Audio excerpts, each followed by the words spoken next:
الحمد لله الحنان المنان الذي خلق الإنسان وعلمه البيان والصلاة والسلام على رسوله سيد الإنس والجان وعلى آله وأصحابه ذوي الخير والإحسان أما بعد فأعوذ بالله من الشيطان الرجيم بسم الله الرحمن الرحيم وَأَمَّا بِنِعْمَةِ رَبِّكَ فَحَدِّثْ صدق اللہ مولانا العظیم۔ بارگاہ رسالت معاب صلی اللہ علیہ وسلم میں درود پاک کا ہدیہ پیش کریں۔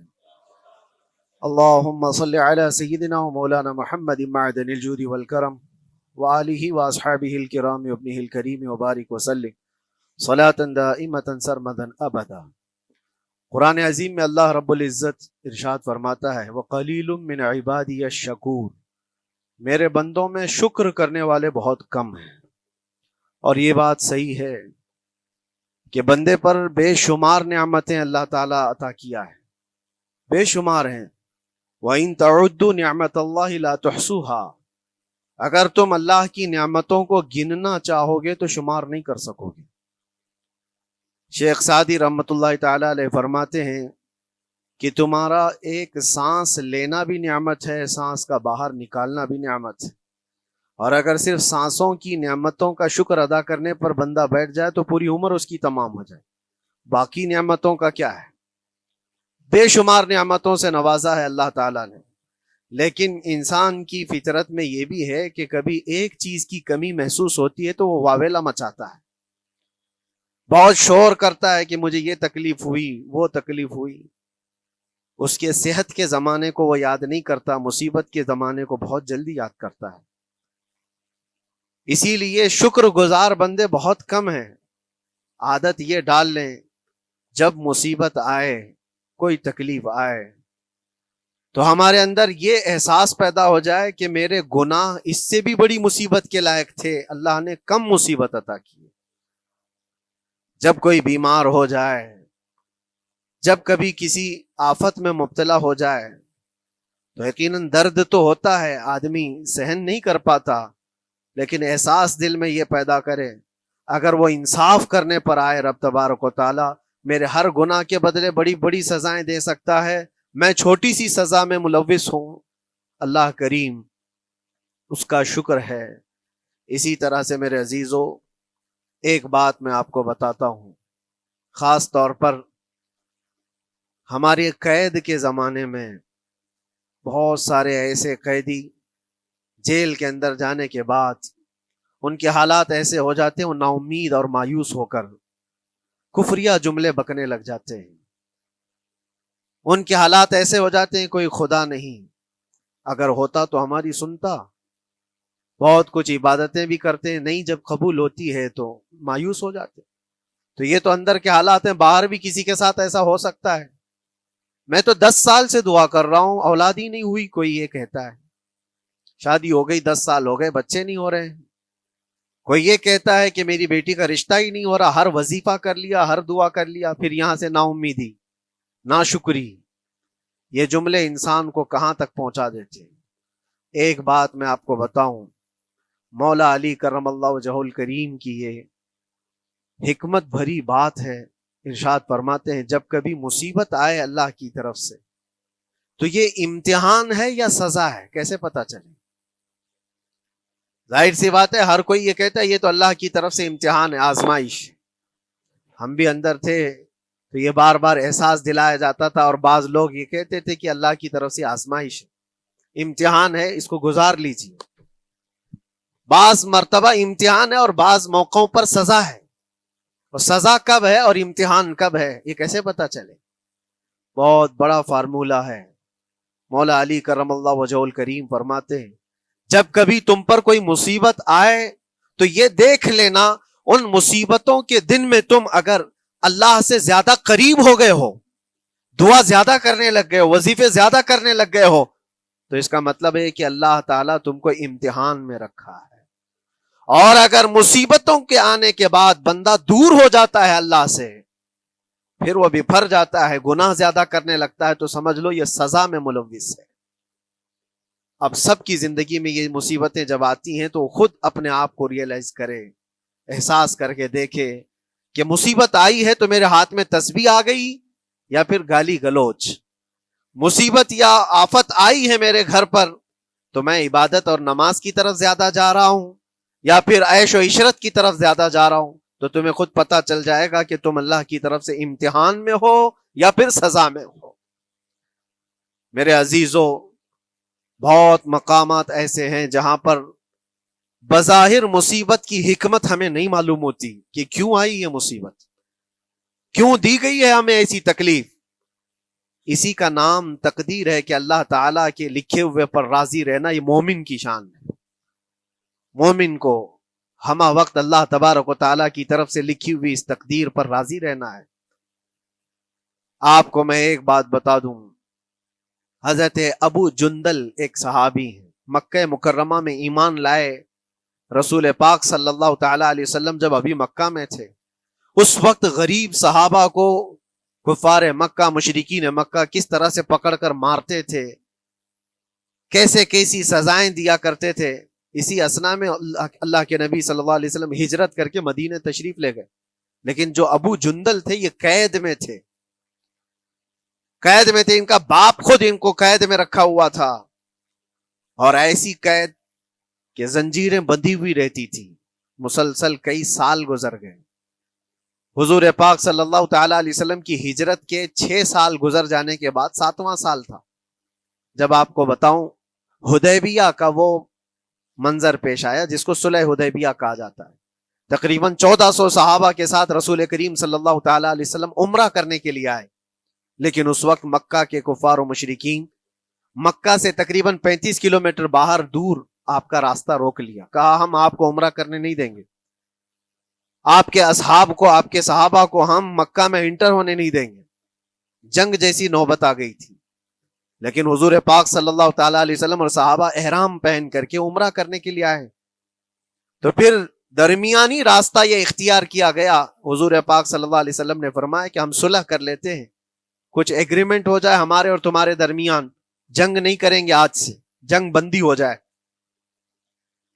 تو کفار مکہ اس بات پر راضی ہوئے، اور اس کے بعد صلح، جس کو کہتے ہیں صلح حدیبیہ، یہ بہت مشہور ہے۔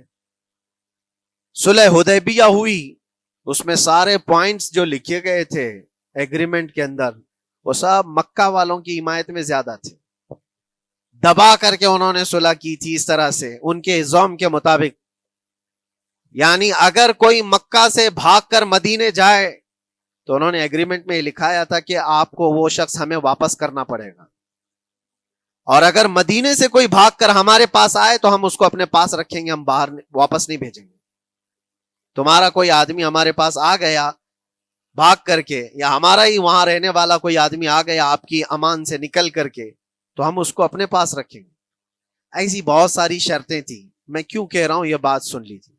یہ صلح حدیبیہ ہو گئی، ایگریمنٹ ابھی لکھا جانا تھا، وہ ابو جندل صحابی جو کئی سالوں سے مکہ میں قید میں تھے، زنجیریں توڑ کر کے وہ باہر نکل آئے، اور جب ان کو یہ خبر ملی کہ مکہ سے 35 کلومیٹر دور اللہ کے نبی صلی اللہ تعالی علیہ وسلم اپنے صحابہ کے ساتھ پڑاؤ ڈالے ہوئے ہیں اور تشریف لانے والے ہیں، کسی طرح بچ بچاتے ہوئے وہ وہاں پہنچ گئے حدیبیہ کے مقام پر۔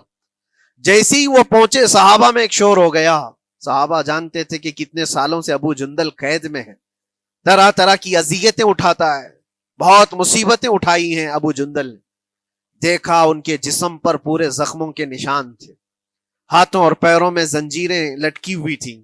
وہ اسی حالت میں صحابہ کے پاس آ گئے، صحابہ سب نے سینے سے سینہ لگایا، استقبال کیا، ابو جندل تم آ گئے ہمارے پاس، آ گئے۔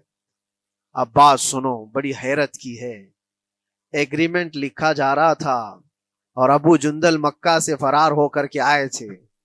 ابو جندل کا جو باپ ہے اور دوسرے جو رئیس مکہ کے تھے، قریش کے سردار، سبوں نے ہاتھ روک لیا اور کہا ہمارا ایک آدمی بھاگ کر آپ کے پاس آیا ہے، ایگریمنٹ کے مطابق اس کو آپ ہمیں واپس کرنا ہوگا، واپس لوٹانا ہوگا۔ مکہ میں رہنے والا شخص آپ کے پاس آیا ہے، وہ ہمارا قیدی ہے۔ حضور پاک صلی اللہ تعالی علیہ وسلم نے فرمایا ابھی تو لکھا نہیں گیا، اس سے پہلے وہ آیا ہے، چھوڑ دو اس کو، اس کے بعد جو بھی ہوگا اس پر عمل کریں گے۔ مکہ والوں نے کہا نہیں، ہم نہیں مانتے اس چیز کو۔ حضور پاک صلی اللہ تعالی علیہ وسلم نے یہاں تک فرمایا اس ایک شخص کو میری ضمانت میں دے دو، باقی تمہاری ساری شرطیں منظور کر لی جائیں گی۔ وہ رحمت للعالمین، نبی اکرم صلی اللہ تعالی علیہ وسلم اپنے غلاموں پر رحم کیسے نہ کریں؟ جب ان حالات میں دیکھا ابو جندل کو تو صحابہ بھی حضور کے پاس آئے اور کہا یا رسول اللہ صلی اللہ علیہ وسلم صلح کیوں کر رہے ہیں ان کے ساتھ؟ جنگ کریں گے ہم ان کو، ہم نے بدر میں، احد میں، خندق میں ان کے ساتھ جو مقابلے کی ہمیں تجربہ ہے، ہم ان کے پرخچے اڑا دیں گے، آپ اجازت دیں ہم جنگ کریں گے۔ اللہ کے نبی فرماتے ہیں میں جو دیکھ رہا ہوں وہ تم نہیں دیکھ رہے ہو، اللہ کا حکم نہیں ہے جنگ کرنے کا، صلح ہے۔ صلح ہو گئی، لکھا جا رہا تھا، اور یہ ابو جندل آئے۔ اب جب حضور پاک صلی اللہ تعالی علیہ وسلم نے فرمایا ٹھیک ہے، ایگریمنٹ کے مطابق ابو جندل کو مکہ واپس بھیجنا پڑے گا، اتنا فرمایا تھا حضور نے، ابو جندل دھاڑے مار مار کر رونے لگے اور صحابہ کو جا کر کے اپنے زخم دکھانے لگے کہ دیکھو مجھے واپس بھیجا جا رہا ہے، مجھے واپس بھیجا جا رہا ہے۔ تو صحابہ کے اندر بھی جوش تھا، اپنا آدمی جب کوئی اتنا مظلوم ہو، اتنا مار کھایا ہو، اور پھر واپس انہی ظالموں کے سامنے اس کو بھیجا جانا ہو تو کیا کیفیت ہوگی۔ تو وہ ابو جندل سارے صحابہ کے بیچ میں چھپ چھپاتے ہوئے رو رہے تھے۔ اللہ کے نبی صلی اللہ علیہ وسلم تشریف لائے اور فرمایا ابو جندل میں کہہ رہا ہوں واپس چلے جاؤ، واپس جاؤ، مکہ جاؤ۔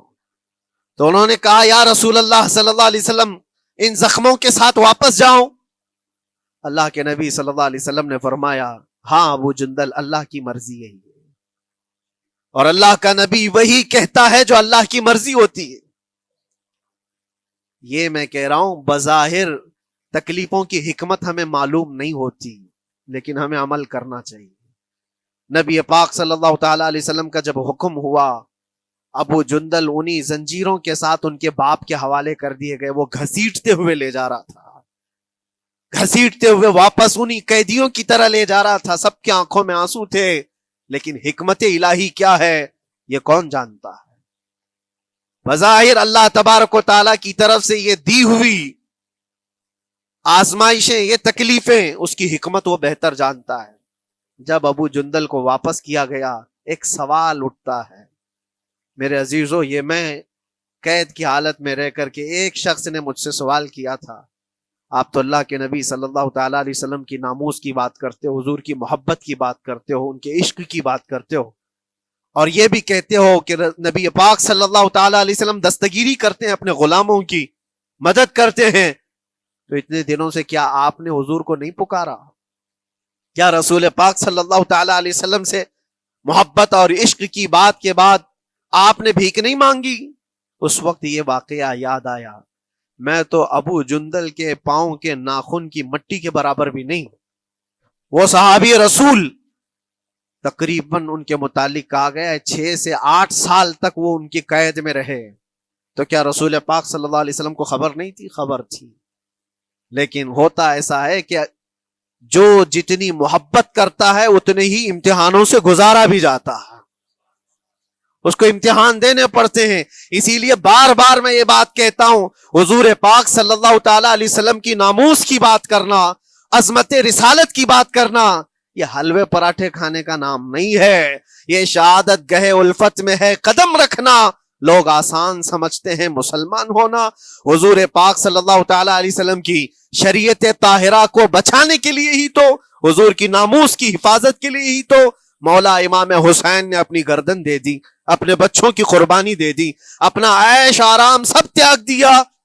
یہ ساری قربانیوں کے بعد ہی اس امتحان سے بندہ نکلتا ہے۔ وہ امام احمد بن حنبل جن کے سینے میں 5 لاکھ حدیثیں محفوظ تھیں، رسول پاک صلی اللہ علیہ وسلم کی 5 لاکھ حدیثوں کے حافظ، لیکن بغداد کے ظالم حکمرانوں نے ان کو ننگی پیٹھ پر کوڑے مارے ہیں، پہلی مرتبہ 100 کوڑے، دوسری مرتبہ پھر 100 کوڑے، تیسری مرتبہ پھر 100 کوڑے، اتنے میں تو آدمی مر جاتا ہے۔ امام احمد بن حنبل کی پیٹھ جھک گئی تھی، میرے عزیزو، یہی ہے جس کو ہم کہہ رہے شہادت گہے الفت میں ہے قدم رکھنا.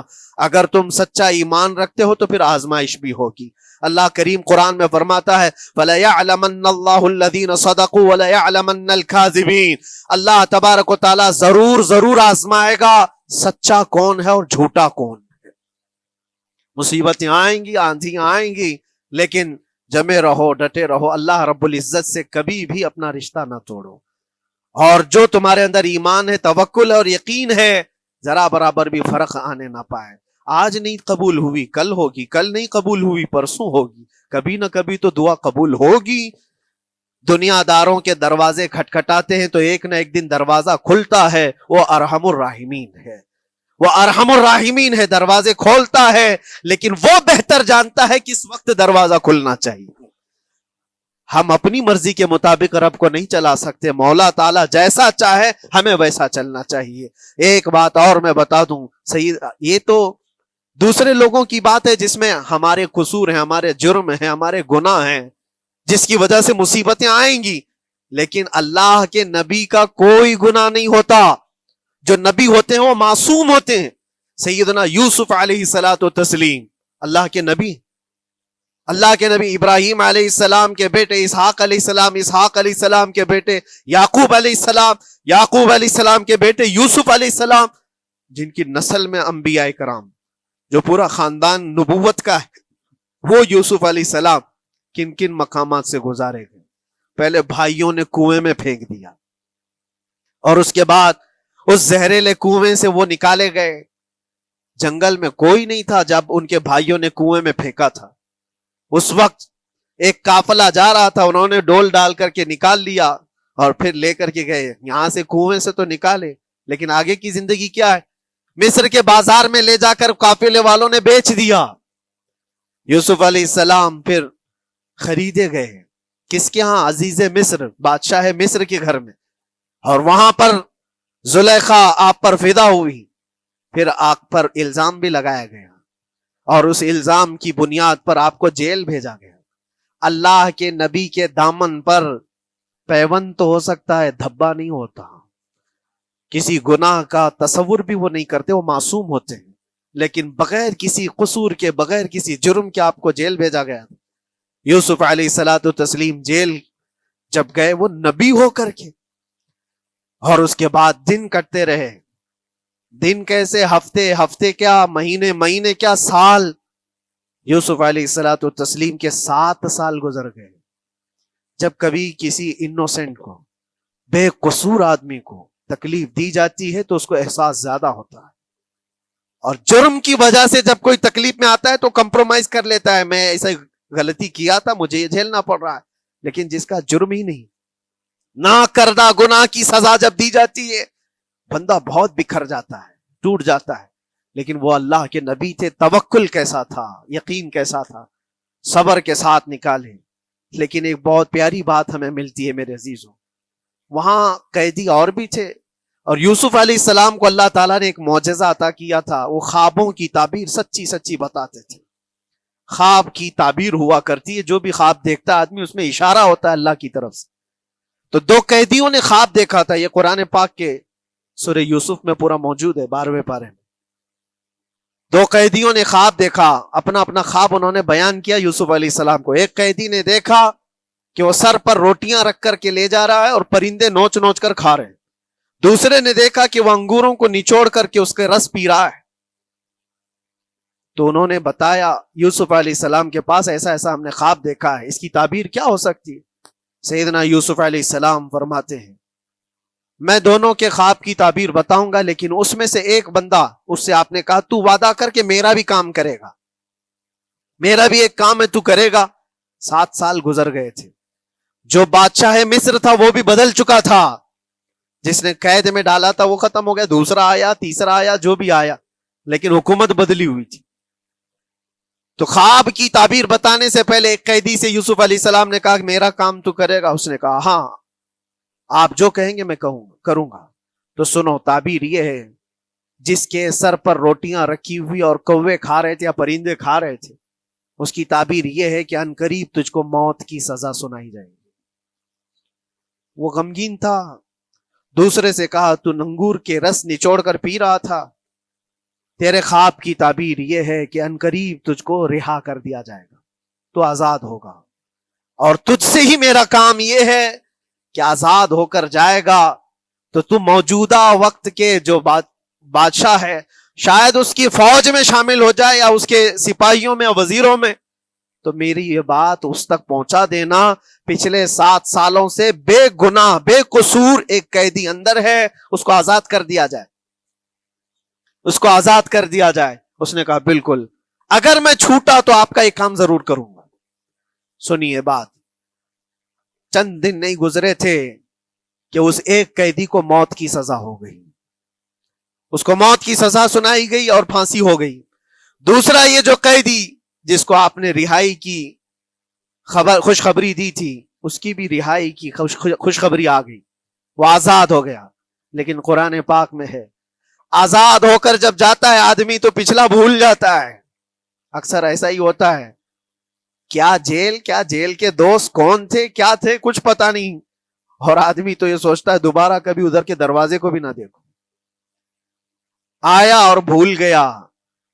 یوسف علیہ السلام نے جو کام دیا تھا وہ بھول گیا، یہاں تک کہ قرآن میں اللہ فرماتا ہے کئی سال گزر گئے، 1-2 دن نہیں سالوں گزر گئے، اور وہ بادشاہ کی فوج میں شامل تھا یا بادشاہ کے مصاحبین میں شامل تھا، قریبی لوگوں میں۔ ایک زمانے کے بعد مدت ہوئی، اور اس وقت سوچیے آپ کتنا وقت حضرت یوسف علیہ السلام نے کاٹا ہوگا۔ ایک دن آپ بے اختیار رو پڑے اللہ کی بارگاہ میں۔ یہ میں آپ کو بتا رہا ہوں، کبھی کبھار انسانی فطرت کا تقاضا ہے، اللہ تبارک و تعالیٰ کی بارگاہ میں رو پڑے اور کہا اے رب العالمین اے ارحم الراحمین، یہ دن کب ختم ہوں گے؟ یہ جس طرح سے مجھے جیل کی سلاخوں کے پیچھے بند کیا گیا ہے، ان مصیبتوں سے کب آزادی ہوگی میرے مولا یا ارحم الراحمین؟ جواب رب تعالیٰ کی طرف سے آیا، یہ ہمارے اور آپ کی بات نہیں ہے، یہ اللہ کے نبی کی بات ہے۔ اب سنو، یوسف علیہ السلام کو جواب آیا، اے یوسف، جب تجھے جیل سے نکلنا ہی تھا، تجھے باہر جانا ہی تھا، تو دنیا کے بادشاہ کے سامنے کیوں ریکویسٹ رکھا، میرے سامنے رکھ دیا ہوتا۔ اللہ اکبر، یہ توکل کا اعلیٰ درجہ ہے۔ اتنی مصیبتوں کے بعد بھی تم نے اس سپاہی کو کیوں اپنا قاصد بنا کر بادشاہ کے سامنے بھیجا کہ میری آزادی ہو جائے؟ یوسف علیہ السلام بہت روئے، سجدے میں گر کر کے مولا مجھے معاف کر دے، اور میرے ہر شے کا تو مالک ہے، اب میں زندگی بھر قید میں رہوں یا آزاد رہوں یہ تیری مرضی پر ہے۔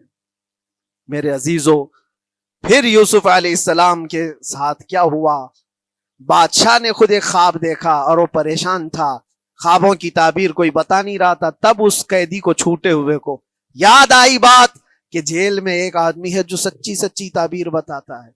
پھر اس نے بادشاہ سے کہا ایک قیدی بہت شریف اور صالح ہے، وہ سچی تعبیر بتائے گا، آپ کہے تو میں اس کو لے آؤں، اور اس نے مجھے یہ کہا بھی تھا کہ اس کو آزاد کرنا ہے، آپ کے پاس ریکویسٹ رکھنی ہے کہ وہ بے قصور قید میں ہے۔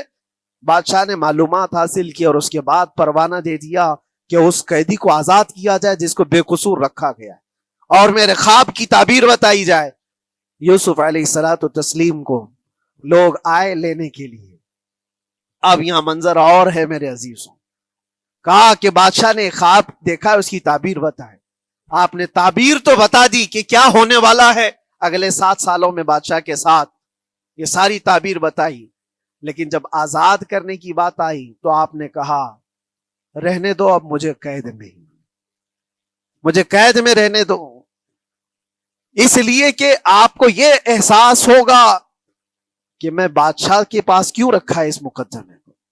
لیکن بعد میں بادشاہ اور اس کے مصاحبین اور اس کے وزیر آپ کو اصرار کرتے ہوئے لے گئے اور لے جا کر کے سیدھے وزیر اعظم کے تخت پر بٹھا دی، سیدھے وزیر اعظم کے تخت پر بٹھا دیا۔ پھر رب تبارک و تعالیٰ نے فرمایا اے یوسف، جب تک ہم چاہیں تب اندر رہے گا آدمی، اور جب ہم چاہ لیں باہر تو پھر اپنی مرضی سے کوئی اندر بھی نہیں رہ سکتا۔ حقیقت ہے میرے عزیزوں، جب مصیبتوں کے ختم ہونے کا وقت آئے پھر پوری دنیا کھڑی ہو کر کے بھی تم کو مصیبت نہیں دے سکتی، تکلیف نہیں دے سکتی۔ اور رب تبارک و تعالیٰ نے فرمایا وَإِن يَمْسَسْكَ اللَّهُ بِضُرٍّ فَلَا كَاشِفَ لَهُ، اگر تم کو اللہ کی طرف سے کوئی مصیبت آئے تو کوئی اس کو ہٹانے والا نہیں ہے۔ وَإِن يَمْسَسْكَ اللَّهُ بِخَيْرٍ فَلَا رَادَّ لِفَضْلِهِ، اور اگر اللہ تبارک و تعالیٰ کوئی بھلائی کسی بندے کو دے دے تو دنیا کی کوئی طاقت اس کو روک بھی نہیں سکتی۔ آج اگر رب تبارک و تعالیٰ ہم کو کوئی مقام اور مرتبہ دے دے، کوئی عزت اور انعام دے دے، سارے کتے بھونکتے رہیں، اس انعام کو کوئی رد نہیں کر سکتا۔ اللہ تبارک و تعالیٰ کا دیا ہوا فضل اس کو کوئی کاٹ نہیں سکتا، اور اس کی دی ہوئی مصیبت کو کوئی دوسرا ٹال بھی نہیں سکتا۔ اسی